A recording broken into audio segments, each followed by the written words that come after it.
All right, well, good evening, everybody, and welcome to another amazing live stream concert. My name is Rapp, Executive Director of the ColaJazz Foundation, and I'm honored and privileged to be sitting next to the wonderful and talented Miss Jillian Cohn. Welcome. Thank you so much. Thank you so much for having us. Yes, indeed. And to her left and to your right is Mr. Monty Craig on the guitar. Hey, good evening, Mark. Good to see you, buddy. Indeed. Thank you all for making the trip. You guys are based in the upstate out of Greenville, Spartanburg, upstate.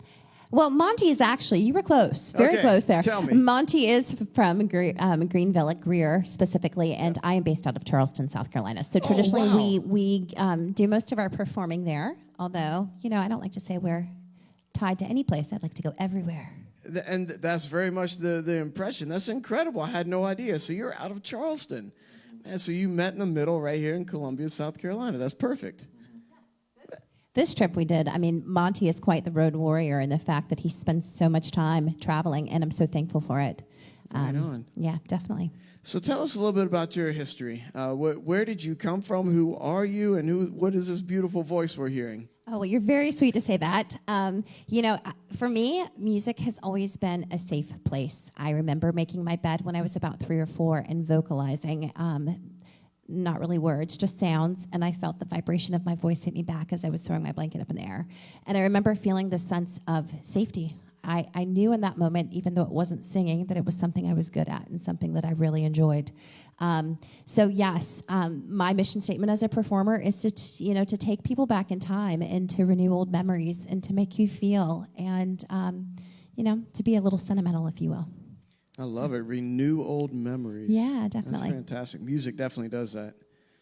Yeah. You'd be so amazed. I mean, you'd just be amazed by putting it out there, and sharing that with, my community of friends and followers and family members. How many people have shared small clips? Like, for instance, the other day, one woman shared the day after Christmas a clip of Glenn Miller's, is it In a Hurry? I forget if it's the title. Dum, dum, dum, dum, dum. I'm not going to do it any justice, but needless to say, she remembered that memory being with her grandmother and dancing in the kitchen as a little girl. And so for me, that's what music is. It's, my grandparents were on polar extremes. My grandfather in Washington State was listening to Hank Williams Jr. and Patsy Cline, and my grandfather in New York was listening to Nat King Cole. So somewhere in the middle is where I think I derive my joy, love for it. So where did you grow up? I grew up in Hartsville, South Carolina. Okay. Not too far from here, about an hour and 15 minutes. So very close. And have you always lived in South Carolina, or have you lived elsewhere? Yeah, I mean, I've done a lot of traveling. My goal in life as a young person was to be on Broadway. I wanted to be on Broadway as a young person, so I studied, method acting and traveled to New York and did all of that, and traveled around the world and did a lot of working in different countries and also singing. Open mics. I didn't have anyone playing with me. I just sang a cappella. And, I took about 10 years off in between having children and getting married, and just started about 4 years ago again. So I am so happy to be living my dream. Very excited. It's fantastic. Well, we are too. We are too, absolutely. So, Monty, tell us a little bit about your story. So, you're in the upstate. You've been in South Carolina for a while. You're one of the guardsmen of South Carolina jazz. So, tell us a little bit about you. Where did you come from? Did you grow up in South Carolina? What's your story? Yeah, I'm from Greenville, and grew up there. When I was growing up in the 80s, there was a group of guys, Sonny, of course, and some of the other guys. I came up with them, and then I moved down here when I was 18 and went to school at USC. So it was pugs every Tuesday and Wednesday to see Chris Potter and all the guys, the Columbia Cats, the Columbia Mafia. So I grew up on them. I was here for 3 years, and then I went to Berkeley College of Music in Boston, and all through that time I was in the Army band. So I was in the Army National Guard. It's funny you say the Guards when I was in the 246 with Jesse. Jesse, of course. Yeah. So anyway, so I did that, and then when I went to Berkeley, I was in the Guard band up there in Massachusetts, and then. When I got out, I went into the Army full-time and moved to New York City. I was in the Army band in New York City. And then moved back to Greenville and just been working 26 ever since, pretty much. Sometimes I go to Charlotte, Used to go to Charlotte more, Bill Hanna, when Bill Hanna was playing, and Amos is south, and I would go up there. But, I would always come down here and play, and Asheville, of course, as well, all the guys up there, so I tried. The I-26 road warrior. Yeah. Asheville to Charleston, pretty much. I have tremendous respect. We just took a family trip up to visit Monty, and my children, as the cliche goes, are we there yet? Are we there yet? Are we there yet? So I was like, oh, goodness. I just was so appreciative. Yes, all the way across the state. Yeah, that's the whole. Yeah, well, incredible. We have a good scene in Greenville. The guys in Asheville are, of course, amazing. Y'all are amazing here, and Charleston's a great scene. So it's just just a little bit of everything. That's awesome. So you took 10 years off. Now you're huffing it and puffing it and getting back out there. And so how have things been the past 4 years now that you've been out there and doing it? It's been Unfortunately, COVID hit halfway through it. I have to say, in everything in life, there's always something positive to be had. I took time off because I have a 12-year-old, just turned 12 years old yesterday, son that was diagnosed with autism, and I owned a small restaurant and was married. And I took time off, and I thought at that point I was destined to be a bathroom singer my whole life. But fate played out, and I jumped at the chance. And it's been a beautiful, a whirlwind of opportunity. But COVID was really good in the fact that I got a chance to breathe. Sometimes I think when you're just in the throes of it, and you're thinking so much, and you're editing, and you're just constantly going. I had a real chance to let my brand, if you will, materialize. And to also breathe in it. So I definitely have renewed passion coming out and having the opportunity. But I've also got a little bit more value for myself, value for my friends, value for all of it, if that makes sense. It makes absolute sense. It's incredible. Who are your favorite artists? Who are your inspirations? Oh, that's a very long list.